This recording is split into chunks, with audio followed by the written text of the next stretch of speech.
you made it to this video. That's awesome. I'm so thankful that you are here because you're going to learn the 5 questions that you have to ask yourself when selling your house.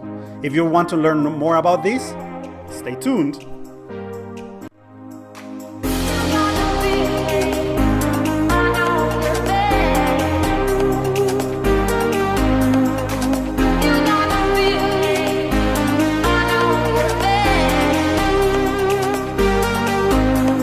So you're thinking about selling your house, so let's pinpoint that particular thought.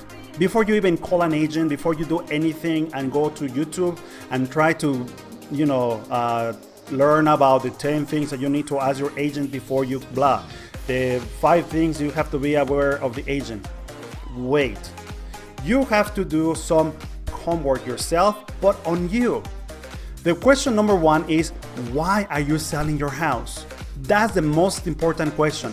Why are you selling your house? Maybe you are selling your house because you need a bigger house, or you need a smaller house, or you're not able to make the payments, or something that everybody has an answer, and their specific answer will make things different from one another. So why are you selling your house? The one thing I can ask you is grab a piece of paper, write down the first question and put, why am I selling my house? Why are we selling our house? And then explain there, very clear to you, why is it that you're selling your house? Sounds fair? Okay, cool. So from there, I'm going to ask you question number 2, which is, are you ready to make the move? What does that mean? Imagine you list your house today in the morning, and then you get an offer at night, in the evening, and you see it, you review it, and you say, you know what, this is the perfect offer. Are you ready to sell your house right there and then? And I'm going to put in the offer just to make this simple, that you have time to move, that you have everything ready, that you are ready to move within a time frame. But still, are you ready to sell your house? Why do I ask this? This will sound like, well, if I put my house in the market, it's because I want to sell my house. Not all the time. Sometimes people list their house just to test the waters, or sometimes just to see what they can get out of it, to see if the market, is following them, or if people get interested in their house. And then later on, they cancel the contract. So please do me a favor, do not waste anybody's time, right? Why? Because if you're just testing the waters, well, you can go to the web pages and see how much your house costs, and see if other houses around the neighborhood are selling, and all that. You can do it, from the comfort of your house without actually having to. If your house is gorgeous and you want to sell it, and people are falling in love with them, and then you say, no, you know what, I'm not interested. No. Okay. So that takes us to number 3, question number 3. What are you going to do once you finish selling your house? Are you going to rent? Are you going to buy? Or are you moving out of state, right? Maybe moving to another different country. Who knows? So what are you going to do? This is the thing.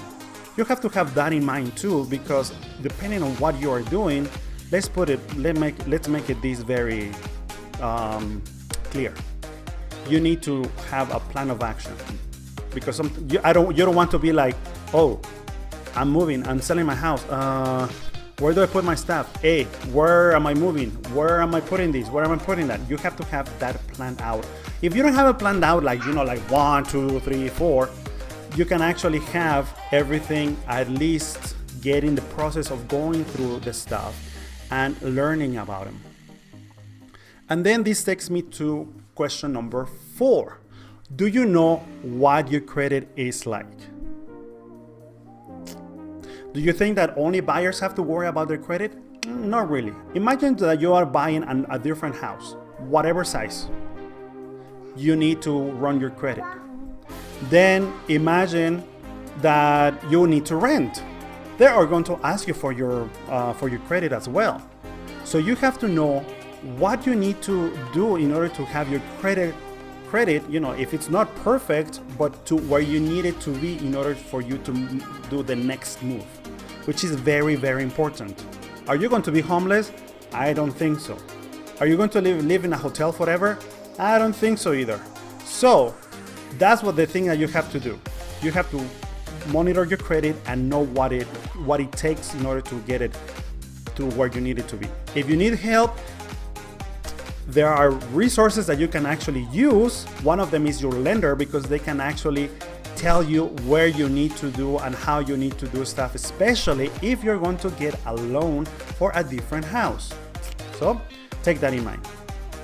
And then question number 5, do you know what your house is actually worth? Not what the online tools tell you, well, it's worth blah.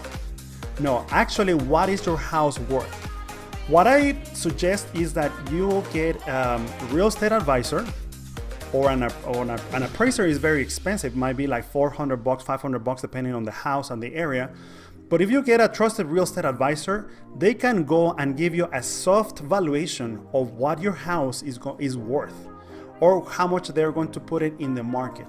So once you have the home valuation, you will be able to have a better idea of what you can do with your house, how much, and in what situation you are right there and then. So before you even go and talk to a real estate agent, ask yourself those 5 questions. Write them down so you can actually compare them down the line or through the process to see what is it that you have thought, what has changed, and what you're expecting of that transaction. If you do all those things, it's going to be very helpful to you and to your trusted real estate advisor, because you're going to have something in writing that you can actually refer to during the process of selling your house. And you can actually see, okay, this is my focus, this is what I was thinking, why I want to sell my house, or what I need to sell my house. And your trusted real estate advisor is going to guide you with that process. We want you to have the great experience selling your house. We don't want you to be frustrated with the agent, with us, with anybody. You have to make the decisions, but you have to think about those questions in order for the whole process to actually be in a smooth transition, even before you call an agent. So let me know what you think about all these 5 questions that I just gave you. Have you thought about them? Maybe you have thought about them, but have you actually written them down? This makes a big difference. So let me know in the comments below what you think, and if you think that there are maybe other questions that you can actually ask yourself before putting your house on the market and before you do the whole process of selling your house, because you don't want to be frustrated about why is it that your house is not selling if you actually can do your homework on what you need to do in order to sell your house. Once you get that down, then you can call your agent and actually qualify agents. But that's a second step, not the first step, but the first step is for you to question yourself and have everything clear in mind, because that will actually put expectations on the agent right away, and the agent will know what you're expecting and what you are thinking, and they can guide you through what you need to do and where you need to be.